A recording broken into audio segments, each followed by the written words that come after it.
What's up, y'all? Night's Edge here again, doing another little quick review for you. This is the Benchmade Knives Bug Out. This is actually the first bug out I've been able to handle and kind of get to play around with. And that's a courtesy of this little fella right here, Mr. Eddie underscore 411, as you guys probably seen in some previous videos and probably another upcoming video or two. He loaned me a bunch of knives, and I'm really grateful for that. And I'm grateful for him to kind of open up his collection to me. It means a lot. He's got a lot of cool stuff. He does a lot of really cool pictures and stuff on Instagram. If you want to go give him a follow, Mr. Eddie underscore 411 is his Instagram.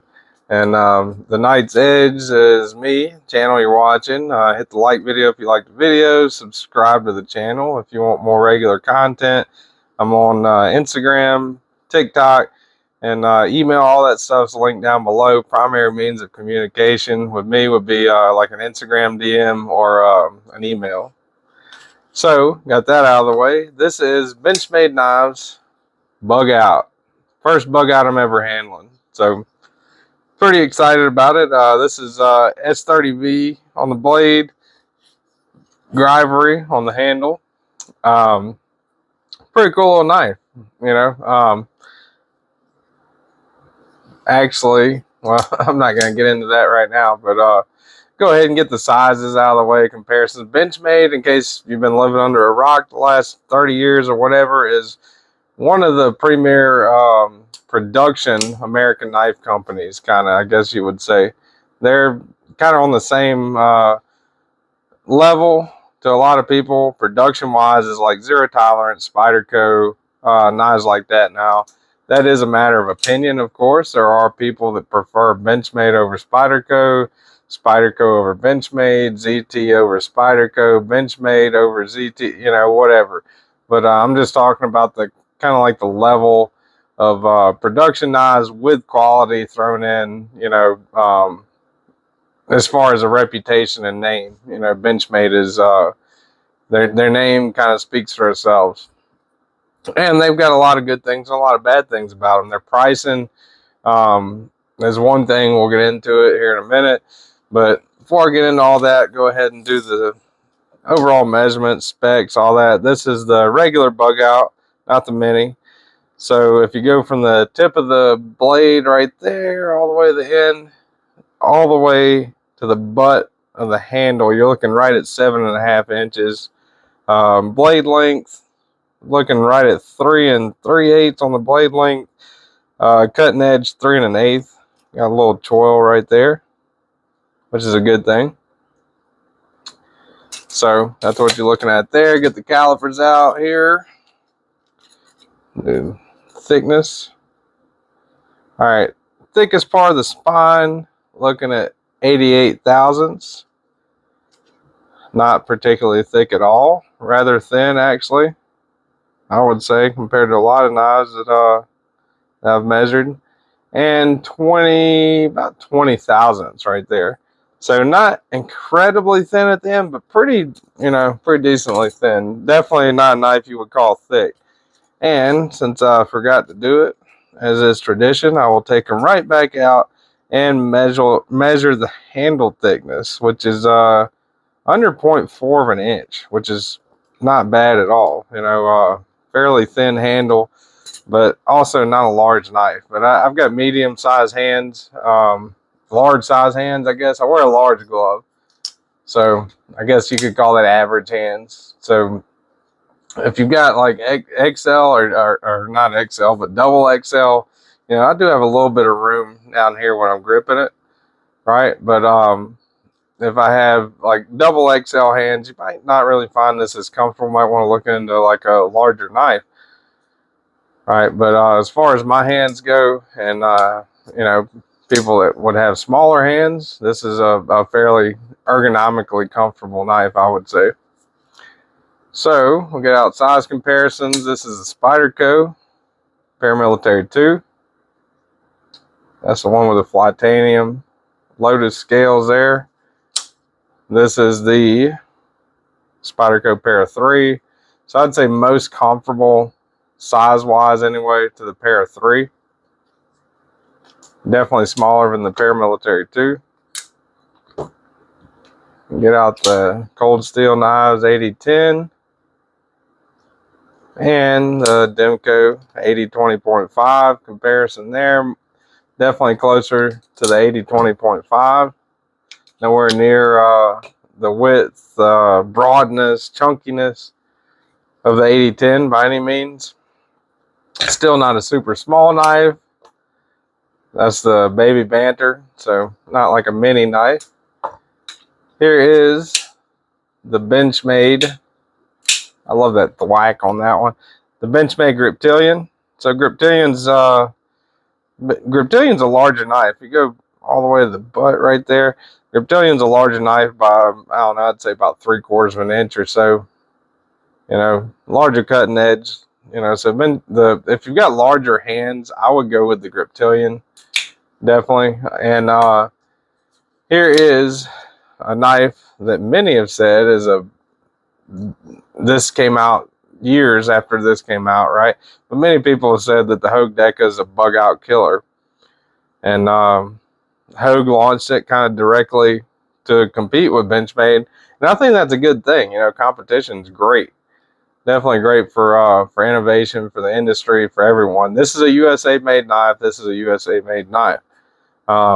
Same, almost exact same size, right? As far as cutting edge goes, the Deca might have it beat by 1/8 of an inch or so, maybe. Same size handle, great ergonomics, a little bit different, but great ergonomics on the Hog Deca. What I would say is pretty decently good to great ergonomics on the Bugout. You know, this is a little more refined, a little more gemmed. You know, they kind of refined a few things in the years that they had to compete with, you know, this knife, I guess.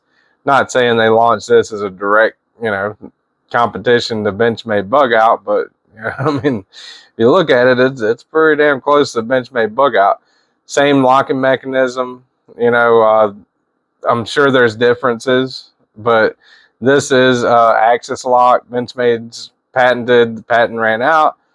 So the axis lock was able to be used by other companies. And there's a lot of companies out there, Chinese made, Taiwan, American, a lot of other places that are using knives, that are producing knives with this lock. And this is a crossbar lock. This is the Able lock on the Hogue knife. They call this the Able lock. But it's essentially a crossbar lock. You know, that's the style anyway. So if you look at the, I've taken this one apart. It's living hell. It really sucks taking it apart, putting it back together. For someone that's more knowledgeable and better at doing those things, you know, which chances are, if you're watching this, you probably are. You know, I'm not an expert by any means, but yeah, it sucks. There's a lot of hardware, especially when you get into the internals of it and all that stuff. And this kind of looks like it'd be about the same. Now the handle, as far as the handle goes, if you're comparing these two, man, I would give that a win to the Bugout. I hate the Grivery, you know, hard plastic, whatever you want to call this, that comes on the Deca. I hate the Grivery that comes on the Bugout. It's just the Bugout's Grivery. And let me see if I can. This is Grivery also. That's the 8020.5. You know, that super hard plastic. I would much rather G10, but I guess, you know, I guess it cuts down on cost. I don't know, but Grivery is definitely not an enjoyable handle material. I can tell you that, in my opinion, anyway. I'm sure it can be, but in my opinion, everything I've experienced with a Grivery handle, not super enjoyable. As far as the action goes, this thing has been through the ringer. It's been taken apart and put back together. Brought this knife to work, cut all kinds of rope, all kinds of stuff with it. I've owned it for over 1.5 years. You know, this thing has been well used. This is, when I got it, was brand new, pretty much out the box. A little bit flatter of a grind on this one. I can get the camera to focus there, you know. So that's got almost like a full flat grind, I would call it, you know, except for this little part up top there. And this has got what I would say is more of a compound grind. So there's your water going down right there. And a little swedge up top here too. I kind of like the full flat. I would favor it over this one more. I would say this is probably a slicier knife. I'm not going to get the chance to do a cut contest with them, but kind of head to head, I would go more so with this one as far as sliciness goes. Hardware, we'll do the hardware on both of them while I got them both out. This is a T6 bit. All right, so it's T6. And body screws, T6, T8. Body screws are T8 on the Hog Deca. That's a win, definitely, for the Hog Deca. Pivot, I think that's a T10. You can see that one moving, so that's definitely a T8. So let me get the T10 out to make sure. Yeah, that's a T10 on that. It's a captive pivot, so that's a good thing. They both got captive pivots. That's good. But on the Hog Deca, with the pivot being a T8 and the body screws, even though they are, you know, there's 3 of them, kind of a lot for, you know, body screws. They probably could knock something out there, but T8 all the way around. That's a good thing. This is, to take this one apart, you're going to need T6 and T10 right there. This is T6 again. I'm just going to try this out. Now, that's the thumb stud removable with a T6. And this is the Hog Deca. I've removed this and put it back on. You can remove it, but it's not a T6. I need something to grab both sides and kind of turn it. So win for the Benchmade for that one for sure. And this isn't just like a battle or comparison video, you know. This video is more so about the Bugout because this is the first time I've handled the Bugout. But while I've got it, I figured I would kind of compare the two, and you know, the comparison can't be ignored. There's other ones that are out now, like the CJRB Hector. The Carry and Cut actually let me borrow that one, and I returned it to him. But that's fairly similar, but more on a budget level.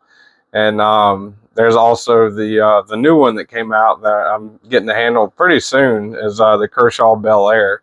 And from what a lot of people have said, that's pretty comparable to the Bugout. So anyway, let's do weight. I'll do the weight on both of them too, and then I'll put the Hog Deca away because it's kind of butting in on the show here. So weight on the Hog Deca, 2.1 ounces. 2.1 ounces. Weight on the Benchmade Bugout, 1.9. 1.9. All right, so a little bit of an edge there for the Bugout, but I mean, it's 0.2 of an ounce. It's not, you know, not really something that's terribly noticeable. And plus, I guess you do get that extra 1/8 or so of an inch cutting edge with the Hog Deca. If I had to pick one of these knives, just price be damned, you know, kind of like, you know, hey, here's 2 knives. Which ones do you like better? You know, not knowing anything, you know, they're both American made. You know, here's 2 knives. Which one do you like better? I would probably go with the Benchmade, right? Just because I favor the blade shape and grind a little more. And I like the way, you know, the grivery and the handles feel a little more. Now, there's a lot of things about the Deca that I favor also more than the Benchmade, like the hardware difference, you know, the blade shape, the fact that this is Magna Cut, you know, that can't be ignored. They don't list the heat treat on their Magna Cut, which is, you know, another topic, but this is S30V, which Magna Cut's superior to S30V in every way if it's heat treated correctly. But yeah, I would probably pick. Now this is 25 to 30 bucks more expensive, right? So that's another thing you got to factor in. But there are sales on them, and they kind of go, you know, up and down with price levels with both of them. They're both pretty readily available knives. But as far as a knife, you know, you can kind of throw in your bag and forget about it, your console, your truck, you know, or everyday carry to cut rope, you know, whatever you need to cut with a knife. The Bugout's a great knife. You know, it's ergonomic. The axis lock on it's friendly, one-handed close, one-handed open, snappy, you know, reliable. Pretty good knife. So I would recommend it. You know, there are a lot of other options I would go with first, you know, or I wouldn't say a lot more, but there are a couple other options I would consider, you know, if you're looking at something like the Benchmade Bugout. But the Benchmade Bugout, been out a long time, pretty good knife, I would say. So anyway, before I forget, I'm gonna show y'all his Instagram again. That's Mr. Eddie_411. Give him a follow on there, and hit the like button if you like the video. I really appreciate it. Subscribe to the channel, it helps a lot. And whether you're watching this in the morning, evening, night, whatever, hope you have a good rest of your day. And this is the Knight's Edge. I'll see y'all on the next one.